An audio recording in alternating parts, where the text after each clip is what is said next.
தமிழ் மங்கை சேனலில் இன்றைக்கி என்ன பார்க்க போகிறோன்னா மணி எப்படி செய்கிறது நூலில். இந்த நூலில் தான் பண்ண போகிறேன். இது மாதிரி நூல் விற்கிது இல்லையா, வாங்கி இது மாதிரி மணி பண்ண போகிறோம். இது பாருங்கள், ஏற்கனவே பண்ணி வச்சுருக்கேன். இப்போ எப்படி பண்ணுறதுன்றத உங்களுக்கு சொல்கிறேன். இப்போது சிவப்பு எடுத்துக்கலாம். பாருங்கள், முதல்ல இந்த முனையில் கொஞ்சம் ஃபெவிகால் வேணுன்னா தடவிக்கலாம். தடவிட்டு இந்த நூல் வந்து இப்படி பேனாவோ பென்சிலோ உங்களுக்கு எது இருக்கோ அதை யூஸ் பண்ணிக்கலாம். இது பாருங்க, இப்போ நம்ம நூல் சுற்றும்போது மேலே மேலே மேலே சுற்றுறோன்னா ஒரு கூம்பு மாதிரி வரும். அதுதான் நம்மளுக்கு மணியினுடைய ஷேப்பு தர்றது. பாருங்க, நம்ம சுற்றுறதுல தான் இருக்குது. இந்த நூல் எப்படி சுற்றுறோமோ அப்படி சுற்றுறதுல தான் இந்த மணி ஷேப்பு வரும். பாருங்க, போதும். இந்த அளவுக்கு நம்ம சுற்றிட்டோமா, இதுக்கப்புறம் நம்ம கிராஸில் சுற்ற போகிறோம். நம்ம கலசத்துலலாம் சுற்றுவோம் இல்லையா, சொம்பு கலசத்தில் பூஜை அப்போ சுற்றுவோம் இல்லையா, அது மாதிரி தான் இப்போ நம்ம இது பிரியாமல் இருக்கிறதுக்காக ஃபெவிகால் தடவுறோம்.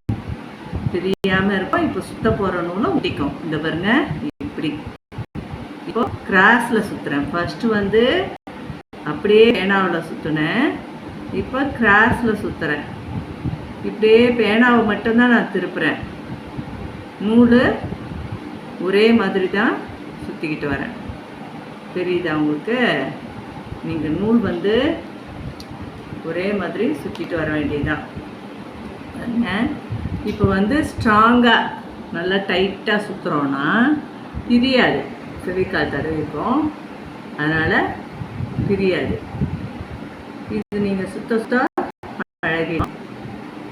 இது பேனாவை மட்டும் திருப்பினீங்கன்னா போதும், நூல் அப்படியே சுற்றிட்டு வர வேண்டியதுதான். உங்களுக்கு மணி சைஸ் வந்து எந்த சைஸ் பெருசாக வேணும்னா நிறைய நூல் சுற்றணும். இது போதும் அப்படின்னாக்கா நூல் சுற்றதை நிறுத்திட்டு இன்னும் கொஞ்சம் ஃபெவிகால் தடவிட்டு நூல் எடுத்துட்டோன்னா, பேனாவிலேருந்து எடுத்துடுறோன்னா மணி மாதிரி வரும். இப்போ போதும்னு நினைக்கிறேன் நான். நம்ம இந்த நூல் சுற்றதை நிறுத்திட்டு ஃபெவிகால் தடவிடலாம். தடவிட்டு இப்போ எதுக்கு தடவுறோன்னா இந்த நூல் பிரியாமல் இருக்குது. பாருங்க, தடவிட்டோமா, இப்போ நூல் வந்து பிரியாது. இப்போ கட் பண்ணிக்கலாம். கட் பண்ணிவிட்டு ஃபெவிகால் தடவுனால ஒட்டிச்சு. ஒட்டினதுக்கப்புறம் இப்போ எடுத்துக்கலாம். இப்படி புரட்டி எடுத்தோன்னா பாருங்கள், என்ன அழகாக மணி பாருங்கள். ஹோல்ஸ் தெரியுதா? இப்படி இந்த ஹோல்ஸ் வழியாக நம்ம இந்த நூலில் வந்து நான் ஏற்கனவே கோர்த்துருக்கேன் இல்லையா, இதே மாதிரி கோர்த்துட்டு இங்கே பாருங்கள், இதுக்கு விட்டு ஒரு நாட் போடுறோம். இங்கே நாட் போடுறது வந்து சாதாரணமாக போட்டுட்டு உங்களுக்கு நகராமல் இருக்கிறதுக்கு ஃபெவிகால் கொஞ்சம் தடவிட்டு கூட நம்ம இப்போ நான் க்ளூ போக்கணும். ஃபெவிகால் தடவிட்டு ஒட்டிடலாம்.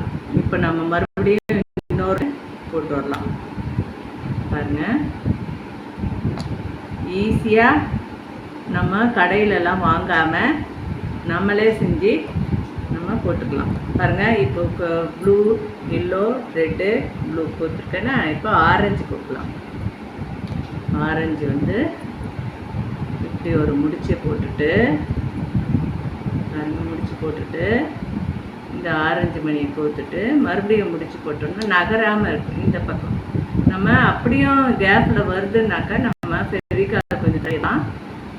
இப்போ நான் போட்டிருக்கேன்னா முடிச்சு போட்டேன்னா இன்னொரு முடிச்சு போட்டுட்டு இந்த சிவப்பு இருக்கிறத கோத்துடலாம்.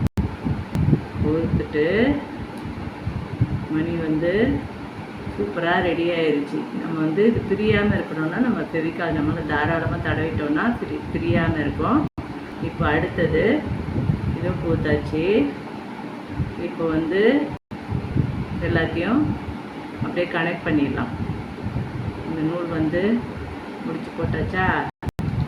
இப்போது இந்த முனையில் ஏற்கனவே நான் முடிச்சு போட்டிருந்தேன். இந்த இடத்துல ஒரு முடிச்சு போட்டுடணும். போட்டுட்டு இதை கட் பண்ணிவிட்டு அப்படியே மாலை மாதிரி மணி மாதிரி யூஸ் பண்ண வேண்டியதுதான். பாருங்கள், இப்போ ஸ்ட்ராங்காக முடிச்சு போட்டு கட் பண்ணிக்கலாம். பண்ணிட்டு பாருங்கள்,